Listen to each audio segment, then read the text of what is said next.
पहले से फिजिक्स ने तय कर रखा है। साइंटिस्ट अब यह पता लगाने की कोशिश कर रहे हैं कि लक वाकई असल में होता है या नहीं।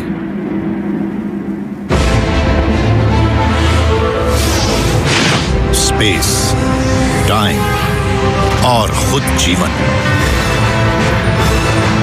जानिए ब्रह्मांड के रहस्यों को थ्रू द वर्म होल।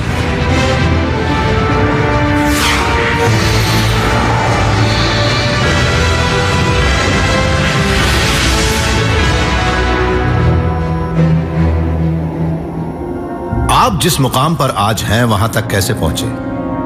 हो सकता है इसकी वजह आपका स्ट्रगल और आपकी कड़ी मेहनत हो, या आपको विरासत में इतनी दौलत मिली हो कि आपको कभी काम करने की जरूरत ही ना पड़ी हो। कुछ बातें हमारे कंट्रोल से बाहर होती हैं। क्या ब्रह्मांड ने हम सभी के बारे में पहले से कुछ तय कर रखा है, या फिर हमारी किस्मत सिर्फ एक रैंडम चांस है? क्या हम अपनी किस्मत बनाते हैं या किस्मत हमें बनाती है?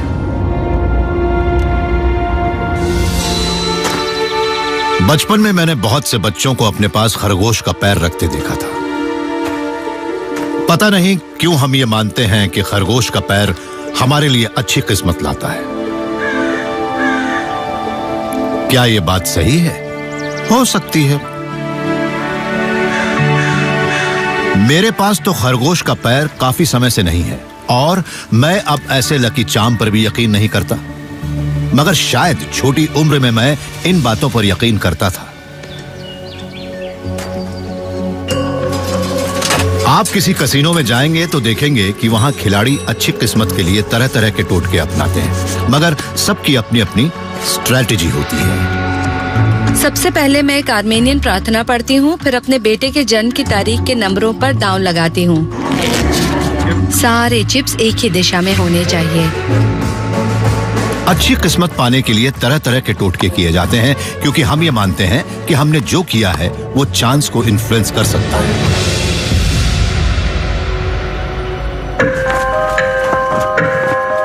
सैली लिंकनागर लैंकास्टर यूनिवर्सिटी में साइकोलॉजी की लेक्चरर हैं और मानती हैं कि जब हम खुद को लकी मान लेते हैं तब हमारे खेलने का तरीका बदल जाता है।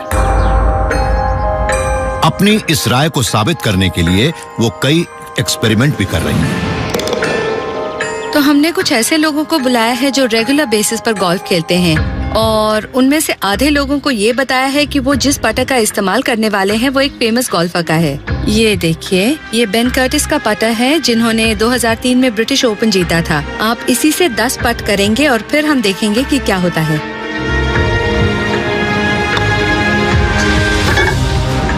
दूसरे गोल्फरों को एक दूसरी कहानी सुनाई गई।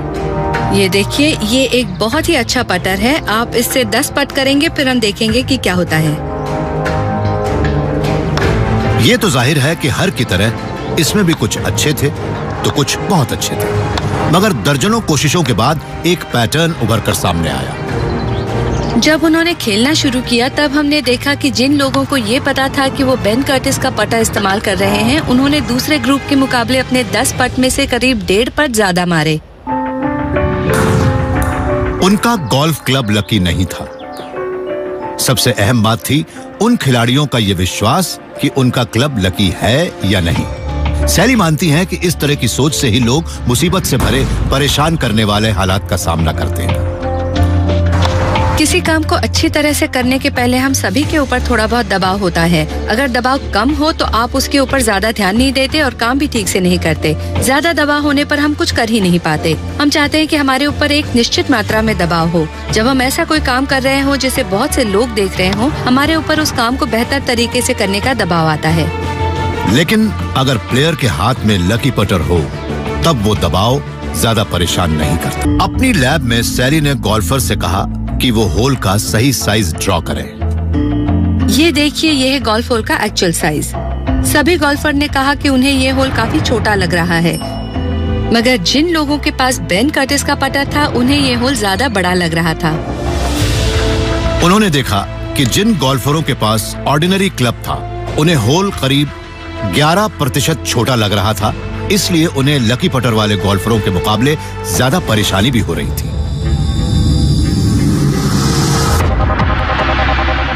क्या लक हमारे दिमाग की सोच है?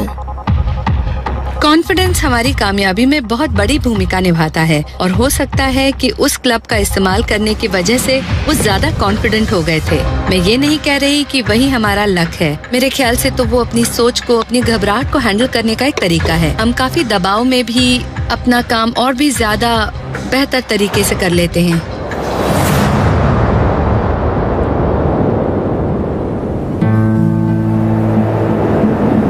मगर एक शख्स ऐसे भी हैं जो मानते हैं कि खुद को लकी मानकर हम काफी दूर जा सकते हैं। नॉर्थ वेस्टर्न यूनिवर्सिटी में लॉ के प्रोफेसर और मास्टर स्टैटिस्टिशियन जे कोहलर हर चीज को मीन के वेरिएशन के तौर पर देखते हैं। ये मीन असल में एवरेज का ही एक और नाम है। एक अच्छे खिलाड़ी के लिए भी कोई दिन अच्छा होता है और कोई बुरा, मगर हिसाब बराबर हो जाता है। मिसाल के तौर पर मान लीजिए एक बास्केटबॉल प्लेयर करीब 33% 3 पॉइंट शूटर है। अगर वो बहुत अच्छा है तो शायद 45% 3 पॉइंट शूटर बन जाए। मगर हो सकता है कि किसी दिन वो ऐसा 50% करता है तो किसी दिन 35%।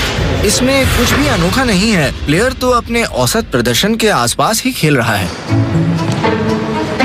लेकिन जब कोई प्लेयर अपने हॉट हैंड का कमाल दिखाता है तब उसे क्या कहेंगे? वो उस दिन बहुत अच्छा खेलता है। क्या उस वक्त कुछ सुपरनैचुरल होता है? हॉट हैंड एक ऐसी चीज है जो कामयाबी मिलने के बाद उसके खेल को कुछ समय के लिए और बेहतर बना देती है। मान लीजिए कि एक प्लेयर लगातार 7 3 पॉइंट वाले शॉट मार लेता है तो दर्शक को ही नहीं, उस प्लेयर को भी लगेगा कि वो बड़ा माहिर खिलाड़ी है। मगर सवाल ये है कि क्या इसमें कुछ एक्स्ट्रॉर्डिनरी है? क्या वो अब 70, 80 या 90% 3 पॉइंट शूटर बन गया है? तो इसका जवाब है नहीं। जे ने एनबीए के बेहतरीन 3 पॉइंट शूटर्स पर इस बात की जांच की ताकि उन्हें हॉट हैंड के सबूत मिल सके। हमने देखा कि कई बार ऐसा हुआ जब उन्होंने लगातार 3, 4, 5, 6 या 7 शॉट ऐसे मारे जिन्हें हम इत्तेफाक कह सकते हैं, मगर हमें उनमें हॉटनेस या कोल्डनेस की कोई सबूत नहीं मिले।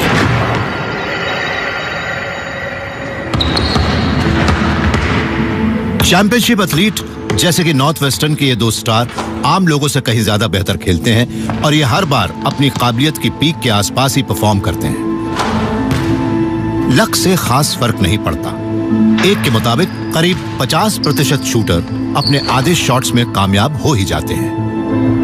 जे के मुताबिक ये सबूत है कि हॉट स्ट्रीक बस एक इल्यूजन है। दूसरे स्टैटिस्टिशियंस ने भी दूसरे खेलों में ऐसी ही स्टडीज की है और उन्हें भी इससे मिलते जुलते नतीजे ही मिले। अगर एक प्लेयर अपने फ्री थ्रोज में से 50% बार कामयाब हो जाता है तो उसके लिए भी फ्री थ्रो सिक्का उछालने जैसा ही हो जाता है। अपनी बात को ज्यादा अच्छी तरह से समझाने के लिए हम सिक्का उछालने वाला एक एक्सपेरिमेंट करने जा रहे हैं। रेजी 100 बार सिक्का उछालेंगे और ऑस्टिन उसके नतीजों को रिकॉर्ड करेंगे। सिक्का बहुत ही रैंडम गिर रहा है, मगर तभी रेगी ने उसे 7 बार लगातार हेड्स की ओर से गिराया। इसकी क्या वजह हो सकती है? लगातार 7 बार हेड्स आना अनोखी बात लगती है, मगर हमें ये भी याद रखना चाहिए कि 7 हेड्स एक ज्यादा बड़े कॉन्टेक्स्ट में आए हैं। 100 बार सिक्का उछालने के कॉन्टेक्स्ट में हम सिक्का जितना ज्यादा उछालेंगे हॉट स्ट्रीक की संभावनाएं भी उतनी ज्यादा होंगी। अगर हमने 10 बार सिक्का उछाला होता तो लगातार 7 बार हेड्स आने की संभावना मुश्किल से 2% होती। लेकिन जब हम 100 बार सिक्का उछालते हैं तब 7 बार लगातार हेड्स आने की संभावना 31 से 32% तक हो जाती है। ये बात पूरी तरह से काउंटर इंट्यूटिव लगती है, लेकिन लकी स्ट्रीक असल में लकी नहीं होते। स्टैटिस्टिकली उनकी संभावना बनी रहती है। हमें कुछ ऐसे पैटर्न दिखते हैं जो बड़े ही अनोखे होते हैं, जैसे कि एक स्टार प्लेयर का 4 बार लगातार सही शॉट मारना, मगर हम ये नहीं देख पाते कि वो 5वें में चूक जाता है, 6ठे में कामयाब होता है, फिर 7वें में नाकाम होता है और फिर 8वां और 9वां शॉट सही मारता है। इस तरह के स्ट्रीक तो हर परफॉर्मेंस बेस्ड फील्ड में देखे जा सकते हैं, चाहे वो खेल हो, सेल्स हो या स्टॉक ट्रेडिंग हो। अगर ये साल अच्छा रहा तो हो सकता है कि अगला साल बहुत खराब हो। इससे तो यही लगता है कि लकी स्ट्रीक का मतलब है कि हम अपनी नाकामी से उबरने की बेहतर कोशिश करें। जे मानते हैं कि इस वजह से हमें कभी अपनी कामयाबी पर बहुत खुश नहीं होना चाहिए, ना ही अपनी नाकामी पर ज्यादा दुखी। अगर कुछ होने वाला है तो हो सकता है कि बीच में चांस दखल दे दे और जो होना है उसका उल्टा हो जाए। जे मानते हैं कि ज्यादा जरूरी है कोशिश करते रहना। हमारे हाथों में बस एक ही बात है कि हम कितनी कोशिशें कर सकते हैं, हम कितनी बार कुछ करने का जज्बा दिखा सकते हैं, हम कितनी बार सही शॉट मार सकते हैं, हम कितनी बार अपनी गर्लफ्रेंड को डेट पर ले जा सकते हैं। कामयाब होने के लिए हमें नाकामी का खतरा तो उठाना ही पड़ेगा। मगर कई बार ऐसा लगता है कि हमारी लाख कोशिशों के बाद भी ब्रह्मांड हमारे लिए कुछ और तय कर रखता है। हम उन समझ में नहीं आने वाली बातों के बारे में क्या कहेंगे? क्या वो गजब के इत्तेफाक हैं या फिर भाग्य का खेल? क्या कोई छिपी हुई ताकत हमारी जिंदगी को गाइड कर रही है? ग्रीक माइथोलॉजी में भी 3 फेट्स की बात कही गई है। उनमें से एक देवी जिंदगी का धागा बुनती है, दूसरी उसे मापती है और तीसरी उसे काटती है। शायद हम इससे ही भाग्य के खेल को और उस रैंडम कोइंसिडेंस को समझ सकते हैं जो हमारी जिंदगी को चलाते हैं। या तो हमें इन बातों का मतलब ढूंढना होगा या ये सोचकर चलना होगा कि ये तो होता रहता है। 2001 की गर्मियों में 10 साल की लॉरा बक्सटन ने एक बलून पर अपना नाम पता लिखकर उसे अपने घर के बागीचे से उड़ा दिया।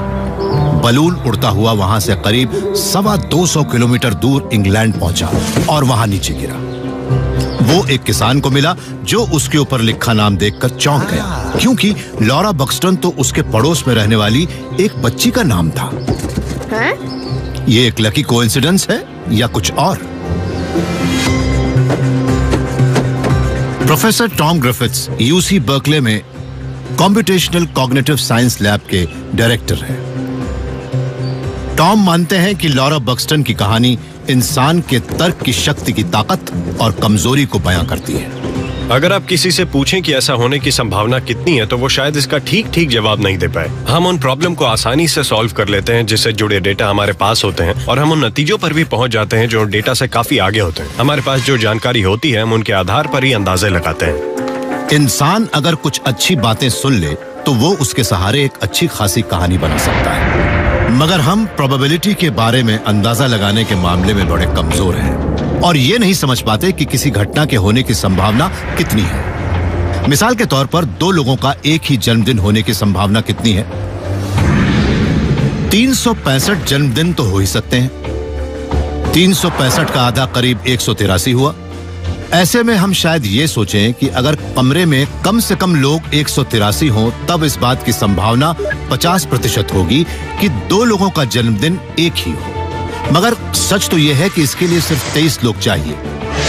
बात है जोड़ों की। 5 लोग हों तो 10 जोड़े बन सकते हैं, 10 लोग हों तो 45 जोड़े, 15 लोगों में से 105 जोड़े।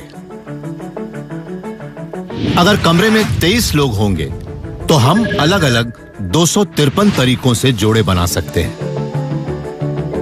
उनमें से 2 ऐसे लोग मिल जाएंगे जिनका जन्मदिन एक ही हो। कुछ समझ में नहीं आया?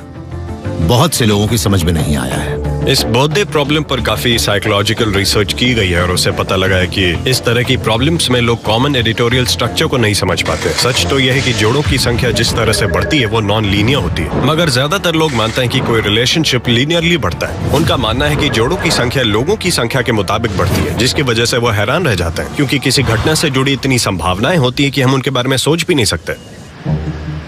इंसान हर मामले में मीनिंगफुल कनेक्शंस ही देखता है, मगर सच तो यह है कि उन बातों को असली मतलब हम देते हैं। दुनिया में आज करीब 700 करोड़ लोग रहते हैं, तो रोज किसी न किसी के साथ कोई ना कोई कोइंसिडेंस होता ही है। हमारी संख्या इतनी ज्यादा है कि किसी के साथ कोई भी कोइंसिडेंस हो सकता है। कोइंसिडेंस की एक डेफिनेशन तो यह है कि किसी घटना की संभावना 10 लाख में से एक की होती है। मतलब यह कि हर सेकंड कोई ना कोई घटना होती है। हम दिन में करीब 8 घंटे जागते हैं, तो हमारी जिंदगी में हर महीने एक कोइंसिडेंस की संभावना होती है। इस डेफिनेशन से तो यही लगता है कि लॉरा बक्सटन के उस बलून का ब्रिटेन में दूसरी लॉरा बक्सटन तक पहुंचना भी एक कोइंसिडेंस ही था।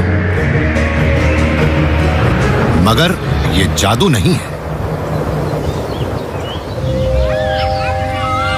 हमारा दिमाग ऐसे ही पैटर्न और कोइंसिडेंसेस को देखकर ये अंदाजा लगाता है कि ये दुनिया कैसे काम करती है। कई बार हम गलत नतीजे पर पहुंच जाते हैं, लेकिन कई बार हम इन कोइंसिडेंसेस के अंदर मौजूद पैटर्न को देखकर बिल्कुल नए तरीके से सोचने लगते हैं।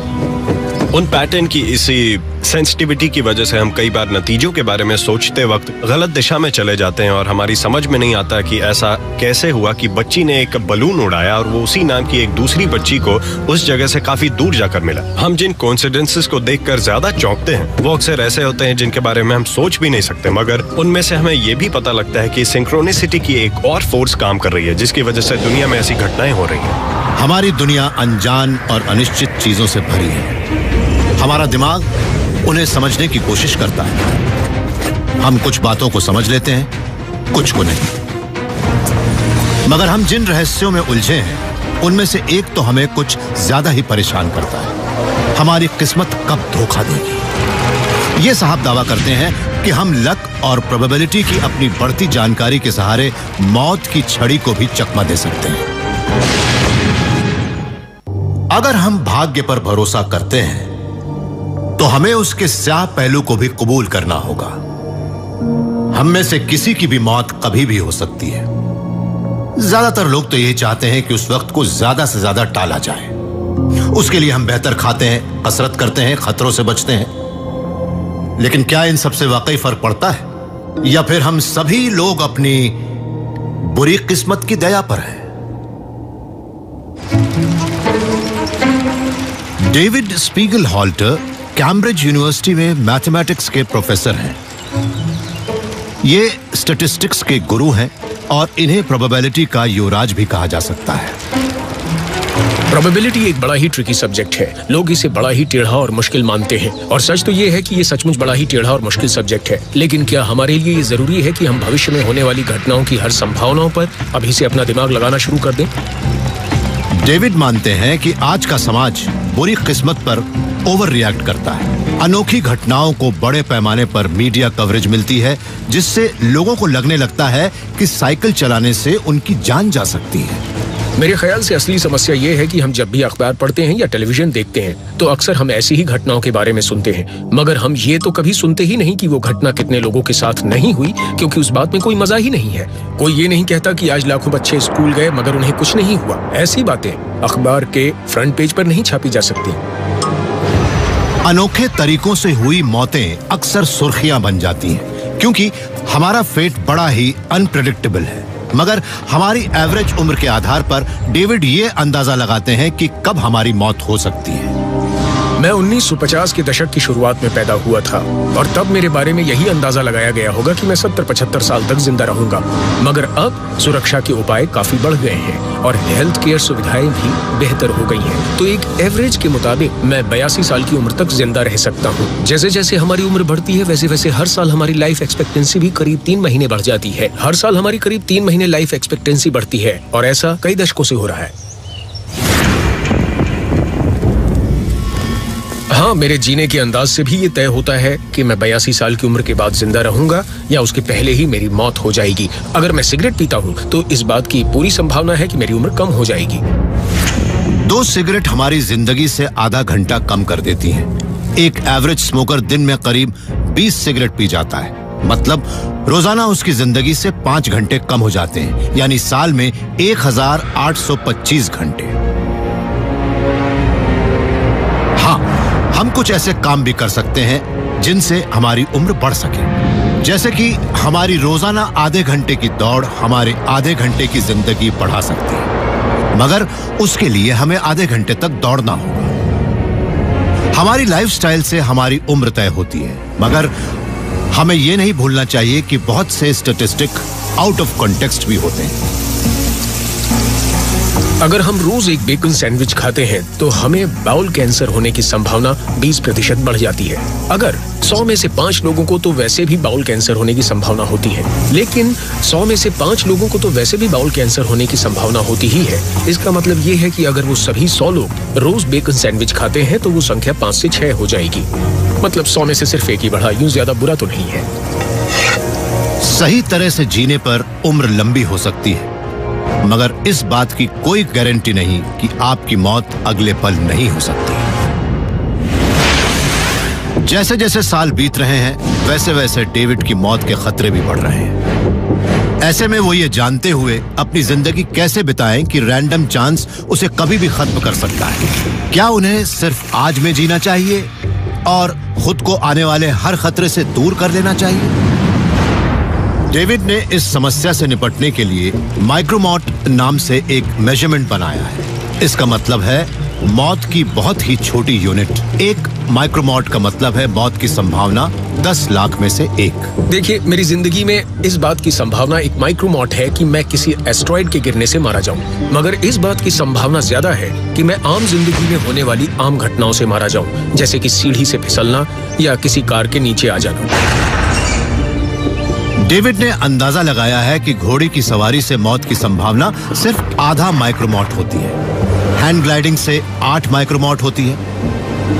7,500 मीटर से ज्यादा ऊंचाई पर चढ़ने पर वो 43,000 माइक्रोमॉट पर पहुंच जाती है। ऐसे में हम कहां तक जोखिम उठा सकते हैं?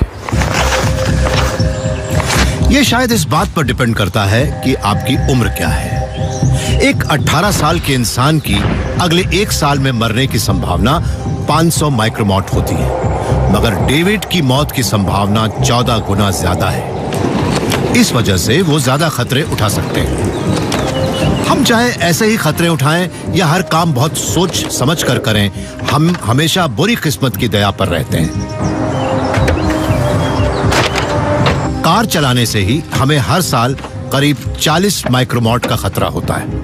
हम ये अंदाजा नहीं लगा सकते कि आगे क्या होने वाला है, इसलिए चांस पर भरोसा करते हैं। हम जिन चीजों के बारे में नहीं जानते उनसे बच तो नहीं सकते, मगर उन्हें अपनाकर उनके साथ जी तो जरूर सकते हैं। सच कहें तो हम उनका मजा ले सकते हैं। हम ये नहीं जानना चाहते कि भविष्य में हमारे साथ क्या होने वाला है। ये बड़ी अजीब बात है। लक, ये हमारी जिंदगी में बड़ी अहम भूमिका निभाता है, मगर शायद ये कहीं ज्यादा गहराई तक भी गया हो सकता है इससे ही बने भी हो। शायद लक हमारे डीएनए में ही मौजूद हो। दुनिया का हर जीव सेल से बना होता है और वो जेनेटिक प्रोग्राम पर चलता है। वो प्रोग्राम सेलों को बताते हैं कि किस तरह से पेड़, हाथ और पैर जैसी चीजें बनानी है। यह है जिंदगी का करिश्मा। डीएनए के छोटे छोटे टुकड़ों से कुदरत की दुनिया के न जाने कितने शानदार अजूबे पैदा होते हैं, मगर हर जीव के अंदर अफरा तफरी का भी एक एलिमेंट मौजूद होता है। लक का वो पेच ही हमारी जिंदगी को मुमकिन बनाता है।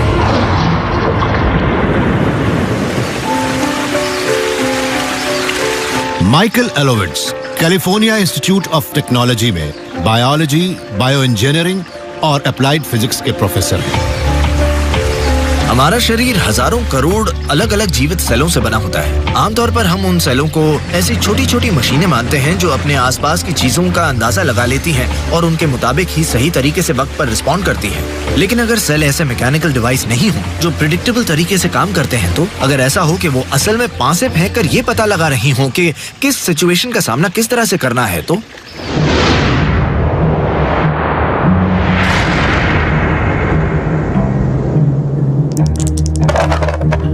प्रोटीनों की वजह से ही सेल काम करते हैं और उनका व्यवहार भी अलग अलग होता है। अभी हाल में कोई ये देख पाया है कि ये प्रोसेस किस तरह से काम करता है, और उसकी वजह बनी है जेलीफिश।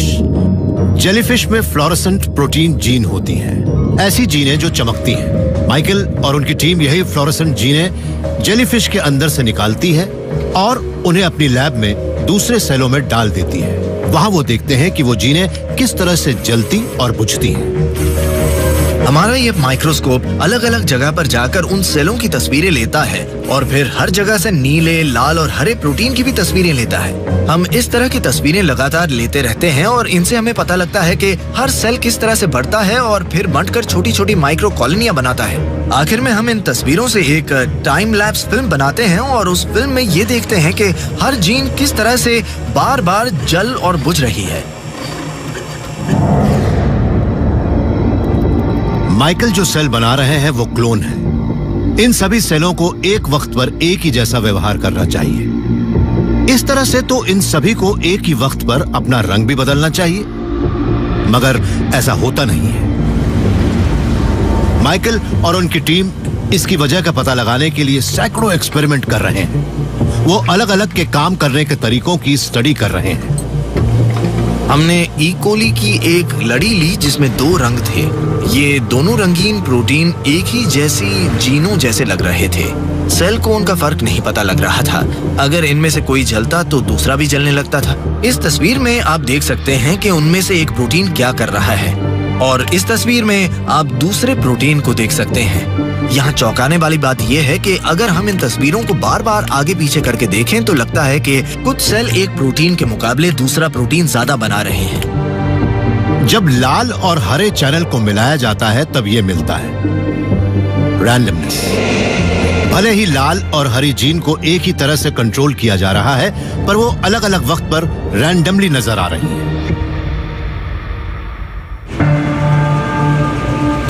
माइकल ने पाया कि सेल के अंदर काम करने का तरीका ऑर्डरली, प्रिसाइज और मशीन लाइक नहीं है। असल में वो लक की बात है।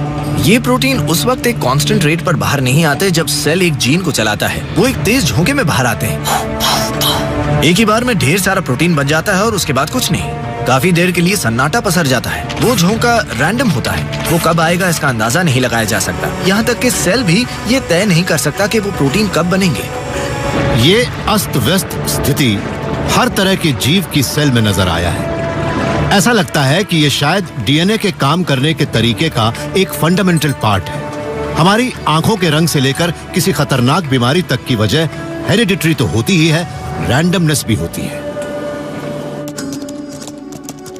माइकल मानते हैं कि इस सेल्यूलर अनप्रेडिक्टेबिलिटी की सबसे बड़ी वजह है सर्वाइवल। सेल के लिए तो ये जिंदगी और मौत का सवाल होता है। अगर वो गलत जीन चुनते हैं तो उनकी मौत हो सकती है। उनके लिए ज्यादा जरूरी होता है पॉपुलेशन के तौर पर जिंदा रहना। अगर उनकी पॉपुलेशन अच्छी होगी तो इस बात की गारंटी होगी कि वो बची रहेंगी और कुछ सेल एक काम करेंगी तो कुछ कोई दूसरा काम, और उम्मीद बनी रहेगी कि उस पॉपुलेशन का एक हिस्सा तो सही वक्त पर सही काम करेगा। लक भी हमारी बायोलॉजी का ही एक हिस्सा है, मगर रैंडम चांस शायद उससे भी ज्यादा गहराई तक गया हुआ है। जेनेटिक मॉलिक्यूल एटमों और सब एटॉमिक पार्टिकल से बने होते हैं और उनके बीच हर नैनो सेकेंड पर काउंटलेस इंटरैक्शन होता रहता है। लक का असली चेहरा शायद रहस्यमय क्वांटम वर्ल्ड के अंदर काफी गहराई में छिपा है। क्वांटम मैकेनिक्स ने हमें यह ताकत दी कि हम एटम को बांटकर कंप्यूटर रिवॉल्यूशन ला सकें, मगर अंदर से वो चांस का कैलकुलस है। बात आती है लक की। क्वांटम स्टेट का मतलब है अनसर्टेनिटी की स्थिति। Uncertainty full stop. मगर अनसर्टेनिटी तो इस वजह से पैदा होती है कि हम वो नहीं जानते जो हमें जानना चाहिए, या फिर इस वजह से भी पैदा होती है कि कुछ होने के पहले दुनिया ये फैसला नहीं कर पाती कि उसे उस घटना के लिए क्या करना है। क्वांटम स्टेट भी कुछ इसी तरह की अनसर्टेनिटी है। दुनिया को ये मालूम नहीं होता कि उसे क्या करना है और वो कहती है मुझे क्या पता कि क्या करना है, मैं तो अपना दांव चलती हूँ। मतलब ये कि हमारा भाग्य भी है। यहाँ तक कि क्वांटम लेवल पर भी लक एक फैक्टर होता है, लेकिन चूंकि हम भी उस इक्वेशन का हिस्सा हैं, इसलिए हमारी पसंद से फर्क पड़ता है। क्वांटम मैकेनिक्स मानता है कि दुनिया बर्फ का एक ठोस ब्लॉक भर नहीं है, वो चांस और इनडिटर्मिनिज्म से भरी दुनिया है। उस दुनिया में इधर उधर हाथ पैर मारने लायक जगह है और वहां हम जो करते हैं उससे काफी फर्क पड़ता है। अगर मैं अलग हरकतें करूं तो ये दुनिया कुछ अलग ही होगी। ये बात इसे जीवों के रहने लायक बनाती है। मगर लक और क्वांटम फिजिक्स के इस रिश्ते पर आज भी दुनिया पूरी तरह से सहमत नहीं है। फिजिसिस्ट 100 साल से ज्यादा वक्त से क्वांटम अनसर्टेनिटी के असली स्वभाव पर बहस कर रहे हैं। और अब भी वो बहस पहले से कहीं ज्यादा तेज हो गई है। सब एटॉमिक वर्ल्ड अनसर्टेनिटी से भरी दुनिया है। इलेक्ट्रॉन जैसे क्वांटम ऑब्जेक्ट्स एक ही वक्त पर कई जगह पर हो सकते हैं और उनका पता उन्हें मेजर करने पर ही लगता है। हमारा पूरा ब्रह्मांड क्वांटम पार्टिकल से बना हुआ है। तो क्या रियलिटी सिर्फ इस बात पर निर्भर करती है कि हमने उसे कब देखा है? अगर हमें यह मालूम हो कि हर सिक्का उछालने पर वो किस तरफ से गिरेगा तब तो लक की बात ही नहीं रह जाएगी। हमें पहले से मालूम होगा कि क्या होने वाला है। मगर यूसी डेविस में फिजिक्स डिपार्टमेंट के चेयरमैन एंड्रियास एल्ब्रेक्ट कहते हैं कि कुदरत ऐसा होने नहीं देगी। एंड्रियास भी उस इन्फ्लेशन थ्योरी के फाउंडर्स में से एक हैं जो हमें ब्रह्मांड के जन्म के बारे में बताती है। हालांकि उनकी सोच काफी बड़ी है, पर वो मानते हैं कि हर समस्या एक क्वांटम पार्टिकल जितनी छोटी की जा सकती है। एक फिजिसिस्ट के नजरिए से तो लक बिल्कुल असली है। वो असली इसलिए है कि उसके अंदर जो कुछ भी है वो क्वांटम मैकेनिक्स है। रैंडमनेस से पता लगता है कि किस तरह से हर एटम, हर मॉलिक्यूल काम करता है। हमें लगता है कि अगर हमें इसकी पोजीशन का पता होगा तो कितना अच्छा रहता। काश मुझे मालूम होता। तब तो कुछ भी रैंडम नहीं रहेगा, हर चीज पहले से तय होगी। मगर क्वांटम थियरी कहती है नहीं। मिसाल के तौर पर सिक्का उछालना ले लीजिए। अगर हमें यह मालूम हो कि हवा में और हमारे शरीर में हर मॉलिक्यूल कहां पर है, हर फिजिकल डिटेल मालूम हो, तो हम ये भी जान जाएंगे कि सिक्का किस तरफ से गिरने वाला है। सिक्का उछालने पर कई बातें एक साथ काम करती हैं, जैसे कि हमारे हाथ की हरकत, अंगूठे की हरकत, हमारे रिफ्लेक्सेस और हमारे न्यूरॉन्स।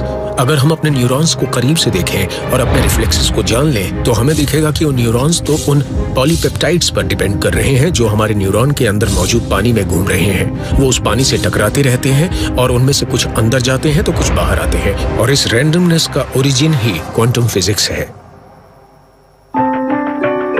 एक लिफाफे के पीछे अपने कैलकुलेशन में एंड्रियास ने सिक्के का साइज, उसकी स्पीड और न्यूरोट्रांसमीटर अनसर्टेनिटी लिखी, जिससे ये बता सकते हैं कि इवेंट्स के क्वांटम सीक्वेंस से वही प्रोबेबिलिटी मिल सकती है जिससे कन्वेंशनल कैलकुलेशन के बाद हेड या टेल का पता लग पाता है। आधा आधा।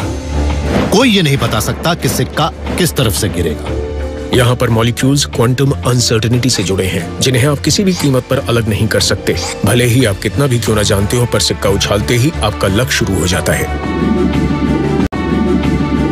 क्वांटम अनसर्टेनिटी हर चीज में है। आप में, मुझ में, समंदर की हर मछली में। मगर फिजिसिस्ट्स के लिए ये एक बड़ी समस्या है, ब्रह्मांड जितनी बड़ी समस्या। क्वांटम अनसर्टेनिटी उस बात से सहमत नहीं है जो हम एक बड़े ब्रह्मांड के बारे में जानते हैं। इन्फ्लेशन थियरी, जिसकी खोज में एंड्रियास ने भी मदद की थी, वो मुंह के बल एक क्वांटम दीवार से टकराती है। कॉस्मिक इन्फ्लेशन थियरी के मुताबिक शुरुआती दौर में ब्रह्मांड बहुत ही ज्यादा तेजी से फैला था, लेकिन दूसरी तरफ अगर हम ये देखें कि इन्फ्लेशन किस तरह से काम करता है, तो हम इस नतीजे पर पहुंचेंगे कि ब्रह्मांड सिर्फ वही नहीं है जिसे हम देख रहे हैं, बल्कि ऐसे जाने कितने और ब्रह्मांड हैं। इन्फ्लेशन की थियरी कहती है कि हमारा ब्रह्मांड तो ब्रह्मांडों के एक विशाल कॉस्मिक महासागर में एक ब्रह्मांड भर है। ये सारे ब्रह्मांड एक दूसरे के अगल बगल हैं, मगर एक दूसरे को नजर नहीं आते। इस गोल्ड फिश के लिए ये फिश बोल ही उसका ब्रह्मांड है, और ये इसके अलावा किसी और दुनिया को नहीं जानती। हमें लगता है कि हम पूरे ब्रह्मांड को जानते हैं क्योंकि हमने कुछ बहुत दूर के तारों और तारामंडलों को देख लिया है, मगर ब्रह्मांड से जुड़ी मॉडर्न थियरीज कहती हैं कि हम जो भी देख रहे हैं वो शायद इस गोल्ड फिश बोल जैसा ही है, और इसके अलावा भी कई और ब्रह्मांड हैं और उनकी संख्या बहुत ज्यादा है। लेकिन चूंकि पार्टिकल्स को स्पेस और टाइम में कुछ निश्चित संख्या में ही अरेंज किया जा सकता है, इसलिए हो सकता है कि काफी दूर दूसरे भी पॉकेट ब्रह्मांड हो जो हमारे ब्रह्मांड जैसे ही दिखते हों, पर थोड़े अलग हो। मगर एंड्रियास कहते हैं कि अगर सचमुच अनगिनत ब्रह्मांड हैं, तब वो प्रोबेबिलिटी के नियम गलत साबित हो जाएंगे। क्वांटम मेजरमेंट से अंदाजा लगाया जाता है कि पार्टिकल्स की प्रोबेबिलिटी में कुछ खास प्रॉपर्टीज हैं। अगर अनगिनत ब्रह्मांड होंगे तो फिर हर मेजरमेंट के नतीजे कहीं और भी नजर आएंगे। इससे एक मैथमेटिकल मेल्टडाउन शुरू हो गया। अगर हमने एक बार पॉकेट ब्रह्मांडों वाली थियरी को मान लिया तो फिर हम क्वांटम प्रोबेबिलिटीज का इस्तेमाल अपनी नॉर्मल थियरीज में उस तरह नहीं कर पाएंगे जैसे कर रहे हैं। अब सवाल यह है कि कौन सी थ्योरी ज्यादा सही है, पॉकेट ब्रह्मांडों वाली या क्वांटम मैकेनिक्स की? एंड्रियस मानते हैं कि क्वांटम थ्योरी ज्यादा सही है। उनका कहना है कि हम दूसरे ब्रह्मांडों को तो नहीं देख सकते, पर लक को देख सकते हैं। माइक्रोस्कोपिक नेचर में मौजूद क्वांटम प्रोबेबिलिटीज ही हमारे लक के अलावा हर अनसर्टेनिटी और दुनिया के हर रैंडमनेस का सोर्स है। हमें खुद को हर हालात के लिए तैयार रखना चाहिए। मगर एक और पॉसिबिलिटी है, वो पॉसिबिलिटी जो दुनिया को देखने का हमारा नजरिया बदल देगी। ये साहब कहते हैं कि हमारे कई और रूप हैं और उन सब की किस्मत भी अलग अलग है। आपने कभी सोचा है कि अगर चीजें थोड़ी अलग होती तो हमारी जिंदगी कैसी होती? किस्मत के 2-4 ट्विस्ट से ही हम बिल्कुल अलग ही रास्ते पर चले जाते। अगर हम पैरेलल दुनियाओं में उन अलग अलग रास्तों पर चले जा रहे हों तो हो सकता है कि हमारे कई और रूप हों जो बिल्कुल ही अलग तरह की जिंदगी बिता रहे हों।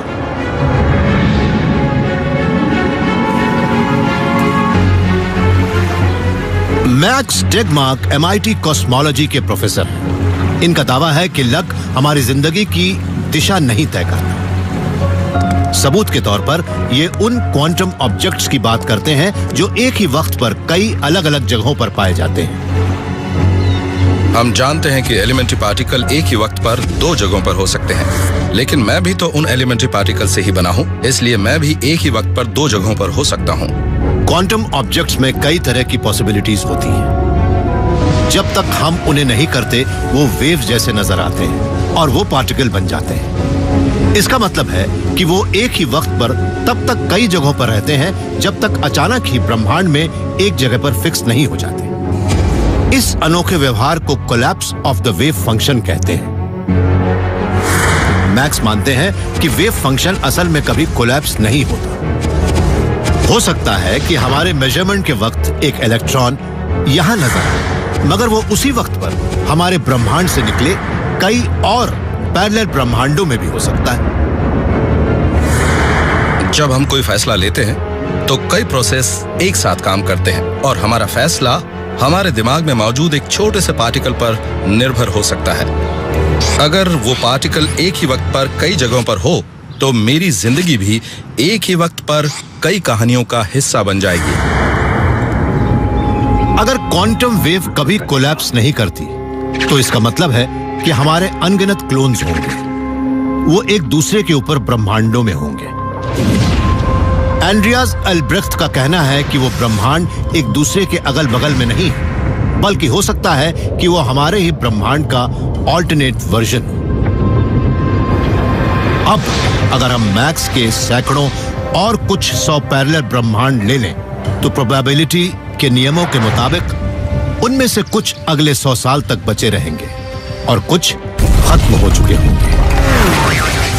मैक्स का भाग्य इस बात पर निर्भर करता है कि वो किस क्वांटम रियलिटी में रह रहे हैं। लेकिन सच तो यह है कि ये किसी को नहीं पता लगेगा कि बाकी दूसरे मैक्स का क्या हो रहा है। मान लीजिए कि आप मुझे बेहोश करके मेरा एक हम शक्ल क्लोन बना लेते हैं और फिर मेरी एक कॉपी यहाँ छोड़कर दूसरे को ऊपर ऐसे ही कमरे में ले जाकर सुला देते हैं। आपने मुझे इसके बारे में पहले ही बता रखा है और मुझसे पूछते हैं, मैक्स अब तुम जागोगे क्या? अगर आप मेरी जगह होते तो क्या कहते? उस वक्त 2 मैक्स टेगमार्क एक साथ जागेंगे, दोनों एक जैसे ही नजर आएंगे, दोनों की फीलिंग एक होगी और बेहोश होने से पहले तक की दोनों की यादें भी एक ही जैसी होंगी। मेरे दोनों रूप यही सोचेंगे कि मैं तो इसी कमरे में जागा हूँ। अगर मैं बाहर जाकर उस कमरे का नंबर देखता हूँ तो वो मुझे रैंडम नंबर नजर आता है और उसे देखकर मैं ये अंदाजा भी नहीं लगा सकता कि वो रूम नंबर वक्त से पहले क्या बताने वाला है। इसलिए मैं उन मैक्स क्लोनों को कभी नहीं देख पाऊंगा। मुझे तो बस वो रैंडमनेस ही नजर आएगी। मैक्स मानते हैं कि हम दूसरी रियलिटीज को नजरअंदाज करते हैं और उससे पैदा होने वाले इल्यूजन को ही हम लक कहते हैं। लक और रैंडमनेस असली नहीं है। कुछ चीजें हमें रैंडम लगती हैं, मगर उसकी वजह यह है कि जब हमारे क्लोन बनाए जाते हैं तब हमें ऐसा ही लगता है और हमारे क्लोन लगातार बन रहे हैं। असल में मेरी 2 कॉपी हैं और दोनों में से एक नतीजे को महसूस करती है। अगर आप कहीं रोलेट व्हील पर जीतते हैं, आप ही का एक क्लोन हारता भी है। लक कुछ नहीं है, सिर्फ क्लोनिंग होती है। ये सोच भले ही दूर की कौड़ी लगती हो और उसे साबित भी नहीं किया जा सकता, पर मैक्स मानते हैं कि उनके ऑड्स 0 नहीं है। उनके पास 1000 करोड़ में से एक चांस है कि वो अपनी थियरी को सही साबित कर दें, मगर उसके लिए उन्हें जिंदा रहना होगा। मान लीजिए कि मैक्स कई ऐसी घटनाओं में बच जाते हैं जिनमें उनके मारे जाने की संभावना 50% थी। एक पैरेलल ब्रह्मांड में उनकी मौत हो जाती है, मगर दूसरे में वो जिंदा रहते हैं। अगर वेव फंक्शन कभी खत्म नहीं होता तो मेरे 2 रूप होंगे, एक वो जिसमें मैं जिंदा रहूंगा और दूसरा वो जिसमें मेरा काम तमाम हो जाएगा। मगर सिर्फ एक मैक्स ही इस बात को महसूस कर पाएगा। अगर वो घटनाएं लगातार जारी रहती हैं, तो मैक्स के एक रूप के मारे जाने की संभावना पहले 25% से 12.5% होगी, फिर 6.25% और ये क्रम चलता रहेगा। कई और ब्रह्मांडों में मैक्स की मौत हो जाएगी, मगर एक में वो जिंदा रहेगा। वाह, मुझे तो यही लगेगा कि मैं हर बार बचता ही जा रहा हूँ, जो बड़ी ही अजीब बात होगी। अगर मैक्स का एक भी रूप 60 जानलेवा घटनाओं के बाद भी बचा रहता है, तो 1000 करोड़ में से सिर्फ एक की संभावना होगी कि उनकी थियरी गलत है। जाहिर है, कई मैक्स टगमार्क की रियलिटी और अनरियलिटी शायद शक के घेरे में ही रहेगी। ये कहना कि रियलिटी हमारी सोच से कहीं ज्यादा बड़ी है और ये मानना कि अगर हम कहीं पर हारते हैं तो हमारा ही एक रूप कहीं न कहीं जीतता है, एक बड़ी ही अजीब सी सोच है। मगर ये बताइए, क्या हम इंसान ब्रह्मांड से कह सकते हैं कि उसे कैसा व्यवहार करना चाहिए? एक फिजिसिस्ट के तौर पर मेरा काम ये नहीं है कि मैं रियलिटी पर अपनी सोच थोप दूं, बल्कि मेरा काम ये है कि मैं उसको ध्यान से देखूं और ये पता लगाऊं कि वो कैसा व्यवहार कर रही है। मगर शायद यही बात लोगों को अजीब सी लगे। ब्रह्मांड चाहे एक हो या अनगिनत पैरेलल ब्रह्मांड हो, कोई ये अंदाजा नहीं लगा सकता कि हम अपनी सभी संभावित किस्मत की ओर किस रास्ते से पहुंच सकते हैं। हमारा कॉन्शियसनेस, हमारा डीएनए और हम सब जिन एटमों से बने हैं, वो सभी एक अनजान और अनोखे रास्ते पर चल रहे हैं और हमारा हर फैसला एक जुआ ही तो है।